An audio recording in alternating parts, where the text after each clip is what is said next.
emperor, and I graciously let him. Pity he didn't rule for long. I, on the other hand, had a costume change and took a seat among the spectators. I sharpened my wit, I even began to enjoy it. And all of it for this one day, this exact moment. The elation in his voice sounds almost maniacal. The arbitrator gives you a subtle nod. The cybermastiff is close enough for a decisive lunge.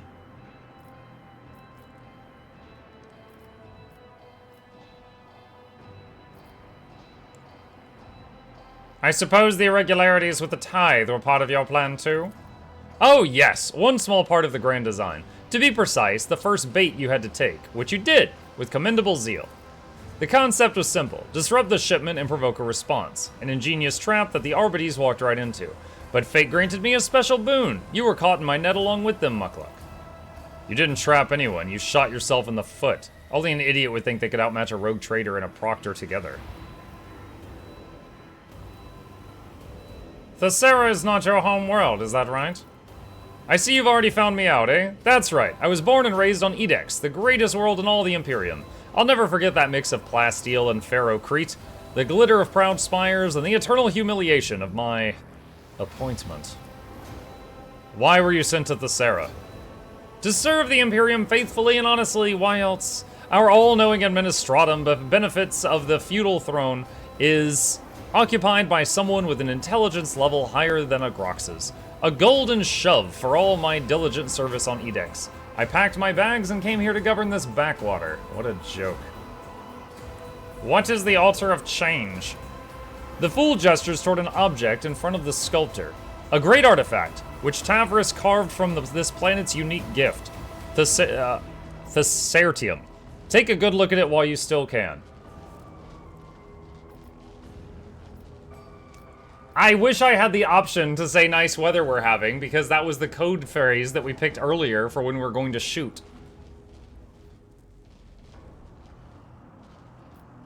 Governor, fool, or perhaps you're just a madman, Bluff. Do I have to be any one thing? Bluff chuckles darkly. Bluff ignores the arbitrator, his gaze fixed on Maiev, more specifically on the necklace on her chest. A lovely piece, isn't it? You see Solomorn's hand signal out of the corner of your eye. Glyto leaps, but does not reach the fool. The Psyker moves at the same time. A flash of light, and everything goes dark.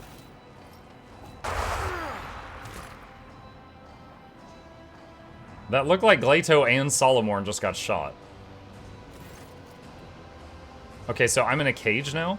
You're surrounded by the smell of old rust. The darkness reluctantly retreats, the pain comes first, throbbing in your head, then the metallic taste in your mouth. And finally, the feel of the hard floor chafing your stinging cheek. Maier's necklace is more than just a pretty bauble, I take it. Much more. You see, with the right knowledge, the right tools, and some complex rituals, people can transform a simple, dirty blue pebble from the depths of Thessera into something truly special. However, it's a bit late for you to do anything with that information. Look around.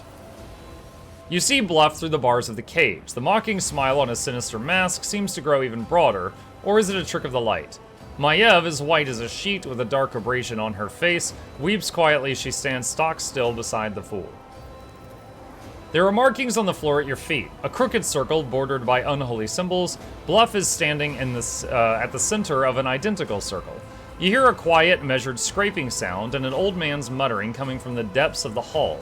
The few words you manage to catch sound nothing like Gothic. Okay, so I think the governor in the fool's body is trying to swap with my body so that he can be the new rogue trader. Rogue trader, can you hear me? Oh, good, Solomorn's alive. You turn to the voice. Solomorn is trapped in one of the side cells. Apart from a bleeding bruise on his forehead, he appears unharmed.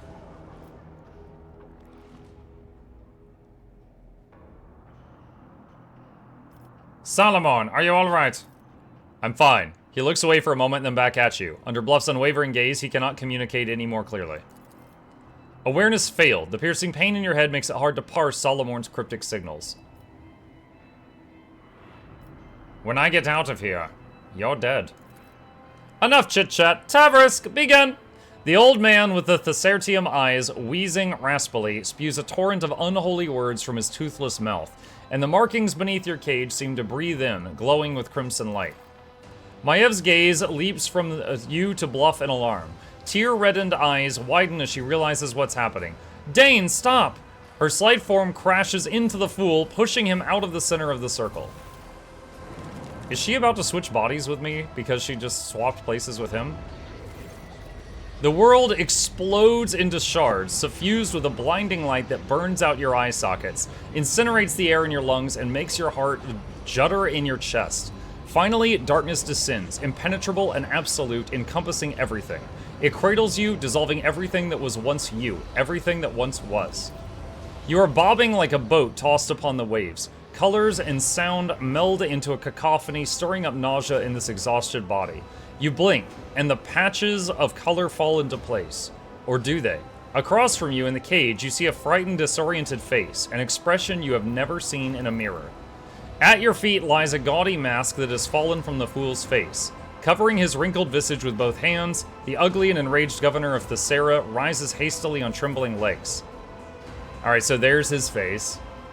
Staring daggers at you, Rualdo shrieks, "Seize her! Seize Maiev!" The guard takes a heavy step in your direction. The look on his face promises nothing pleasant. Scramble back. Gleito, attack! Your head swims, and through the haze you recognize the figure of a guard coming closer and closer with no sign of stopping.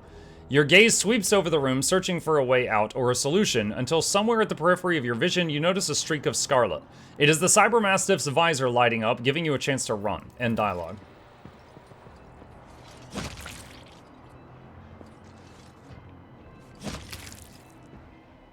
So we are in the maid's body running right now? Okay. And Gleito killed 2 of them, but not the fool. Your mind is a loose shard cast out into nothing, screaming in the voices of thousands of lives. Are they your lives, or do they belong to another? The blood cracks branch out, biting into every scrap of disjointed thought. Ravaging, hungering to shatter what little of your own self remains. A cry gurgles in the depths, a plea to make the torment stop and let you dissolve in unconsciousness. But something has sunk its claws into you, keeping you in place, fusing you back together piece by piece. Methodically and tortuously, it continues to skewer the shreds of your identity into the thread of existence in an attempt to outpace the all-consuming void. Your memories of the last several minutes are incoherent and painful. The flash of sorcery, the leap into the unknown, Solomorn shouting something. He gave Gleito an order, but what order was it? Any attempt you make to process what happened only pulls you deeper into unconsciousness. You are wrenched suddenly out of oblivion by a blunt, merciless bite. You try to breathe and hear your own ragged wheeze. Sight gradually returns to you. An angry horse's head emerges from the mist. You're back. You're alive. Strength 10%. Push the horse. Failed. You tried to shove the head away from you, but your hand veers off. Your palm feels nothing. The skin on them is just some unwieldy meat. Cover forcibly pulled onto your frame. Your fingers curl up of their own accord. Focus your gaze. Slowly, your eyes begin to put together a sordid image. Everything around you is brown and disgusting. Hay, wood, blood, dirt, horse. The trapdoor you jumped down has led you to a stable. A stable is a place for peasants, not sovereigns. But somehow your body remembers the sense of poverty. Your consciousness expands heavily like sick lungs. You remember a large basket, bundles of food clenched in your hands, and the grateful smiles of the hungry. Feel your body. Your hand finds something on your chest, something so cold it burns your fingers. For a moment you think that is the real you, the shard of your will lost in the flow. But it turns out to be nothing more than a Thessertium necklace. As you look at it, the crystal stares back at you with its still blue eye. The fool's wrinkled face suddenly emerges from the reflection, and his gloating voice seems to hang at the edge of your awareness. This body remembers pain and electrified air, something bad. Shout. Your shout is as thin as a death cry and unbearably shrill. Still, it is just strong enough to make the creature stop trying to bite you and back off. Memories that are not your own tear into your mind, replacing your thoughts.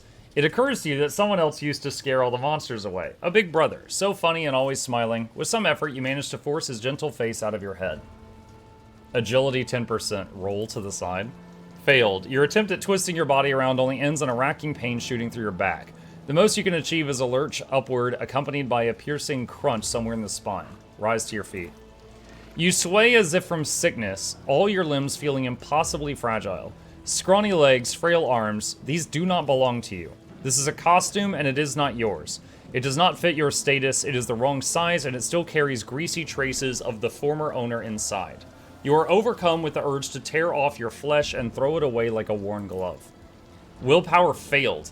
You dig unfamiliar nails deep into thin skin, trying to scrape someone else's face off of yourself. Ugh. The pain in your cheeks has a sobering effect. You see blood on your fingertips. This may not be your body, but it can still prove useful to you. Now, we did get separated from our group. I wonder if we can meet back up with them and tell them, like, convince them who we are. Damage taken 1.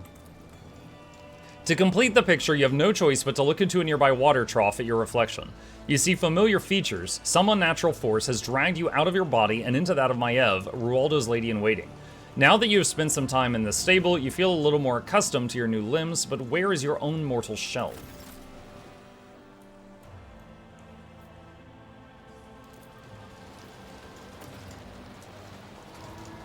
So here's Galaito.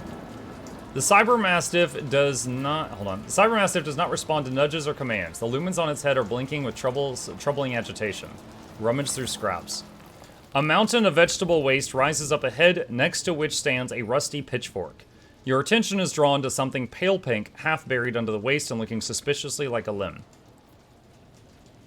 Investigate the waste. You pull out a strange object from the pile. What emerges is a human forearm, crudely severed at the elbow. The horse behind you sniffs and cranes its neck. Take the arm. You pick up what used to be someone's arm. The horse looks at the dead fingers greedily. Pick up the pitchfork. This could be a decent weapon if not for one problem. You lack the strength to pull it free from the earth. Step away from the heat. You slip back through the fence. The horse snorts restlessly behind you.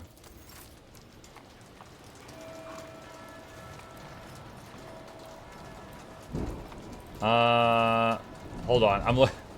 So we've got perplexed, disturbed, staggered, psychosomatic trauma, not your body, and Galaito has prone. Climb over the gate. Through the opening above the gate, freedom winks at you mockingly. Your arms barely have the strength, I couldn't read that in time, to hold onto the edge, let alone pull your whole body up.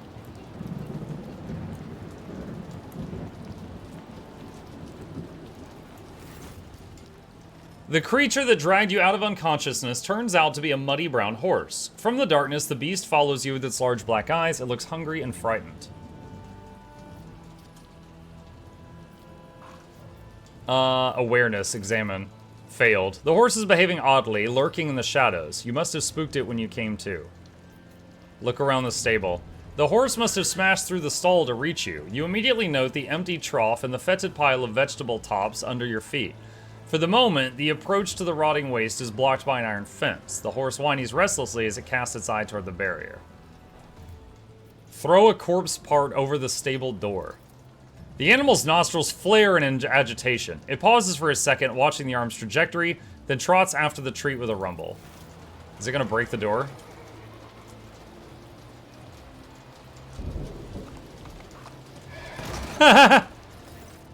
Snorting frantically, the horse hurtles toward the stable door and smashes straight through it. The sight of the stable hand standing in the doorway portends nothing good for you. The man's face is savage, and glinting in his hand is a meat cleaver. Not so noisy anymore, are you little wench? I'll skin you alive. Call for help? I'm guessing Galaito will wake up. You take a deep breath and scream as loud as you can. Your voice rings pitifully. This cry may be your last. You see your new reflection in the blade of the cleaver. There's no way out. At least this foray into the life of Thessarian peasantry has been a short one. An abrupt metallic clang rattles the stable. Something very heavy is coming your way at terrifying speed.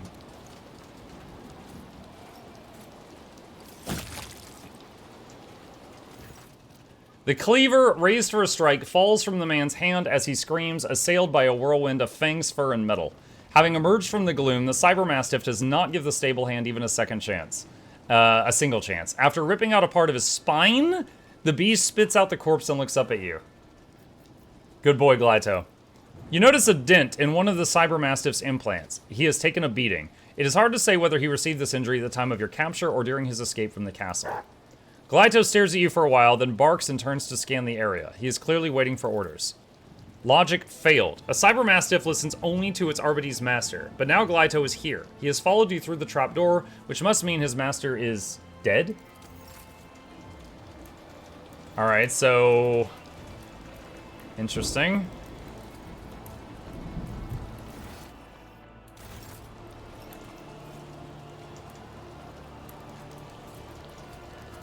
Can we meet up with our group?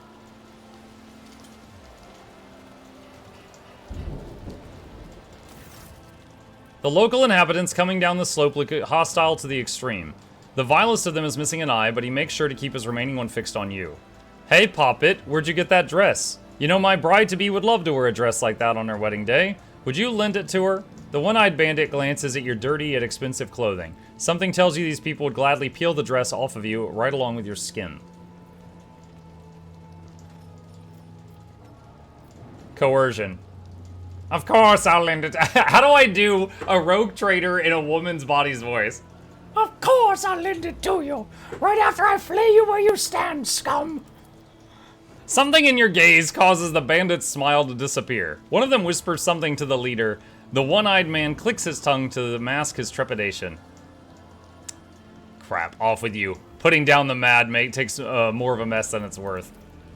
The bandits let you pass, having seemingly lost interest in you. You know, I forgot to check if I could loot the cleaver from that guy that tried to kill me earlier. No, it doesn't look like I can. Does she have an inventory? No, I can't open her inventory.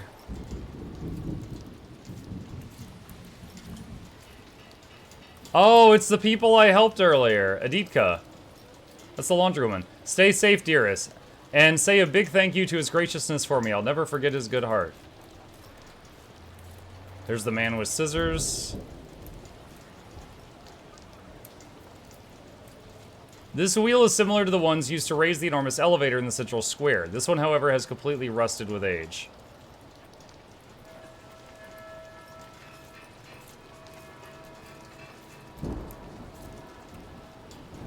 Where are they? My eyes, my precious eyes. They've melted.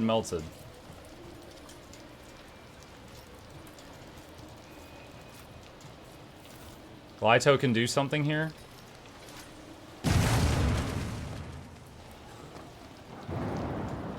Thwap, you powdered face, you stupid girl. What if it fell on someone's head? We spent the whole day hooking up that thing. Now we've got to do it all over again. Get out of here before you break something else. Helping.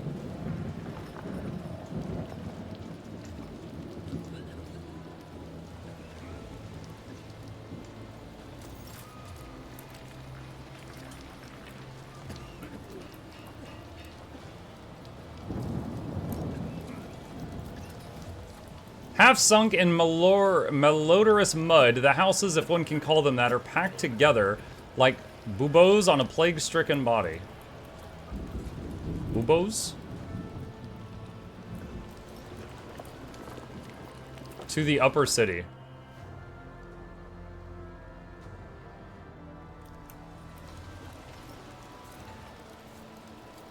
Night, rabble. Useless swine, they can't even deliver a cartload of belongings without breaking something. Tap quick save, I haven't done it in a while.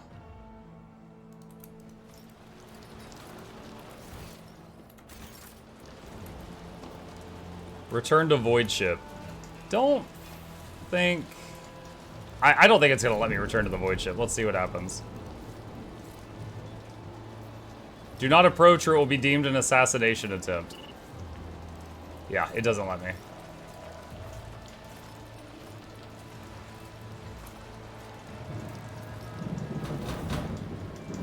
Who's that knocking? Maev, is that you? Hold on, I'll get it.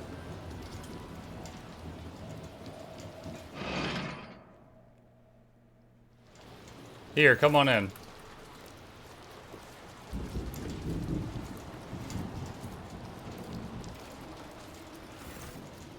Balding commoner. Several commoners are talking in a loud whisper, taking no notice of you. A balding man with a bowl cut is gesturing energetically, his back turned toward you. Never thought a thing like this would happen in my time. A new celestial lord has paid us a visit. They say he descended from the sky on a great bird of iron, then stepped out of its belly clad in golden armor. Any who saw him were blinded by the splendor. That's his anointed for you. Rubbish. I've heard that tale before, and only an idiot would believe it. He's a nobleman just like any other, just a more important one. Treats everyone like dirt and pushes people around worse than any of our own nobles do, but that's the way it is. It's the God Emperor's will that their place be at the top and ours in the dust. It's how the world works. Next thing you know, the Celestial Lord will make this whole place his own. The pot-bellied man runs a finger under his nose, leaving a clean patch on his grimy face. Oh, I wish it was like you said, but something tells me bad things are coming now that he's here. I heard the new Celestial Lord. Wait, look, that's Maiev over there. She served the Celestial Lord herself. She could tell us all about it. Hey, Maiev! The small crowd rushes toward you.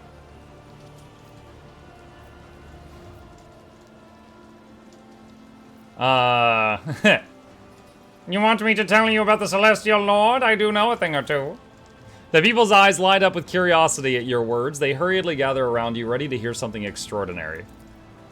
I hear that when Bluff the Court Fool handed him the key to Thessara, the Celestial Lord didn't so much as touch the gift. He ordered a servant to take it. He shuns the rabble, same as any other nobleman would. That was what happened, wasn't it, Maiev? The corpulent servant puts his hands on the hips and looks down at you with condescension.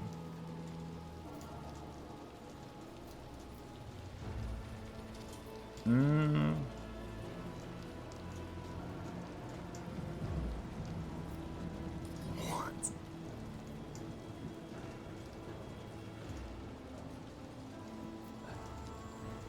Let's see. Persuasion. Well, it may have been. However, that's when his servants pulled out a big bag of thrones and showered the poor with them wherever the Celestial Lord went. Haven't you heard? A bag of thrones. The people exchange whispers, nodding vigorously at each other. Every now and then you catch a rapt glance in your direction. I told you, he's not just any Celestial Lord, but one of the God Emperor's anointed, a benefactor. The servant elbows the other, bidding them be silent. Be quiet with you, let Maiev speak. The servant gestures for the others to come closer and says in a conspiratorial whisper, the Celestial Lord is a monster. You didn't listen to me, but I'll prove it, and Maiev will confirm it. You hear about the mutant disaster? They started looking for the culprits, but that Celestial Lord just had the executioner thrown into a furnace for his amusement. Am I right, Maiev? No, you got it all wrong. Not the executioner, it was the commander. Tell us, Maiev, did the Celestial Lord really execute somebody? We didn't throw anyone in the furnace, we just shot one guy.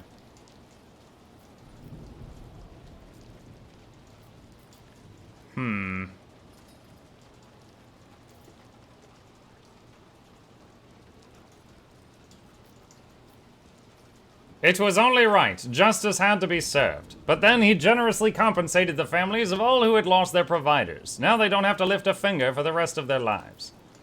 The three nudge each other in the side, nodding toward you. The details have clearly impressed them.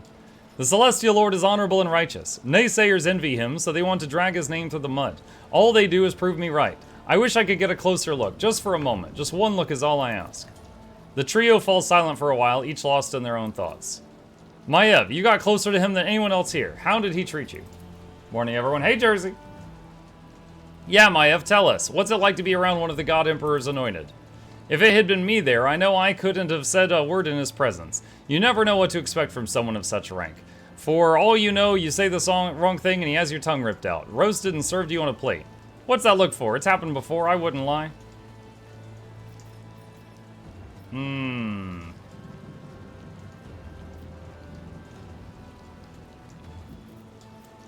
The Celestial Lord was amicable and kind to me. Failed. They mumble something, disbelief clear on their faces. Just a quick glance, just to walk on the same ground he stepped on. If we had rulers like that, we could all breathe more freely. Why can't they make mercy their new custom instead of wearing those sewed-on faces? Oh, have you heard about Lord Grimley's new wife? The pot-bellied servant has the other two's attention now. They lean closer, losing interest in the previous topic, and you can no longer hear a word they're saying. It would appear the trio has forgotten about you completely.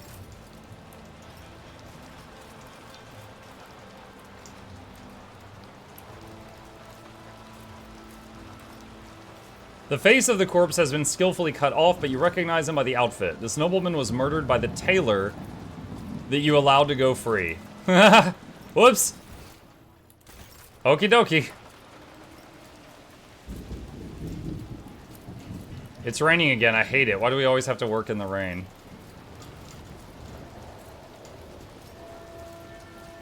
Drav says, I'm buying the expansion today with your link. I only follow if you net partners could use the extra ramen. Thank you, Drav. Really appreciate that. That is a huge help. Oh, game is auto-saving. There's my party!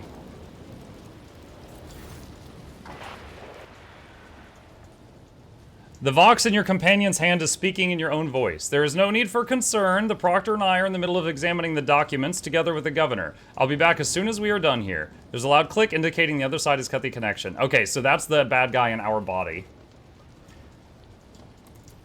Heinrich grimaces and looks up with a doubtful expression. I could be wrong, seeing as this accursed planet has too many sources of warp energies, but I seem to sense an echo of the Immaterium coming from above. Activating standby mode. Pascal emits a quiet hum as he begins his binaric prayer. Every moment spent away from the Daemon is another defeat for me. As soon as you approach, everyone's attention shifts to you. For now, their reaction feels closer to pent-up irritation than outright hostility.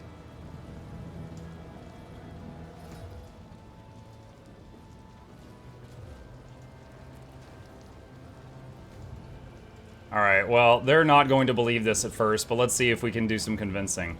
It's me, Mukluk, the Lord Captain. I'm here. Your words are greeted with looks of bewilderment. Even the sight of Glyto standing at your side seems to only raise more questions. Heinrich's lip curls as he looks at you. Warp emanations, strong ones at that. Sorcery at work before our very eyes. His fingers tighten on his weapon. Cassia frowns, covering her mouth with her hand. These colors. It is as though they had been copied from those I usually see around the Lord Captain.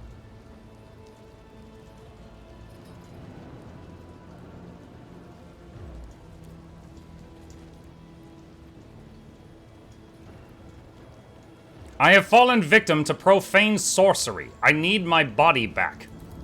Heinrich frowns. She's not lying about the sorcery. There is a strange current of warp energy flowing from her, leading somewhere up there.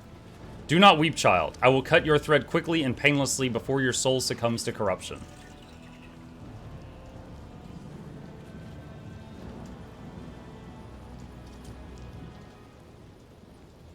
I am Mukluk von Valancius, heir to Theodora von Valancius, who perished at the course of Kunrad Voigtvir's treachery. What else must I dredge up from my past to make you believe me? Your retinue exchanges a few words among themselves, unable to explain how you know such details. I have Solomon Cybermastiff with me. Would he order his dog to guard some Thessarian shit? This statement is potentially true. Cybermastiff protocols are difficult to breach and override, much less. Pascal casts a gloomy look at his surroundings, in a primitive culture such as this. The evidence is difficult to argue with unless the arbitrator was forced somehow. If anything could cause Solomon to be parted from his faithful dog, it would be a threat to the Lord Captain. Quick pause, hang on a second. Mr. Madigan says, Throne Gelt is basically the most well-known fiat currency of the Imperium, and its value of any world is backed by the Imperial tithe value for that area. On a backwater world like this, they would be valuable, but not as valuable. Oh, so thrones are like money. Dude, when he said a bag of thrones, I thought he meant like the chair, a throne. I was like, okay, this is just going way off the top. Good morning. Hello, Nintendo TARDIS. What's up? We need to get upstairs. Just trust me on this. You'll find the rogue trader at the top. Tell the shuttle pilot to take us there. He won't listen to me. The suggestion to stop puzzling over your identity and start acting seems to have had an effect. At least no one is arguing with you anymore. We're gonna break through the wall. Yes, we are.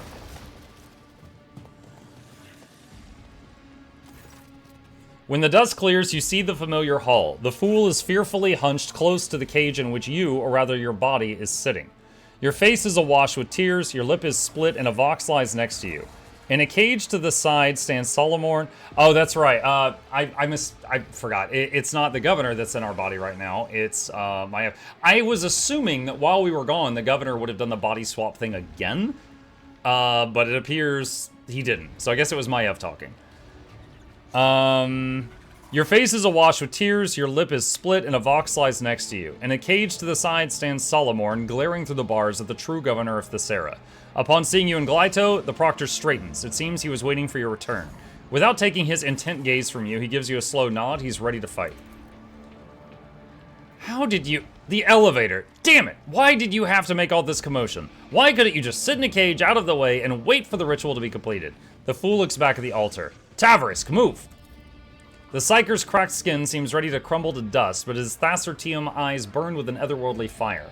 The ritual is nearly complete, my lord. The altar of change is ready to irrevocably switch the threads of fate.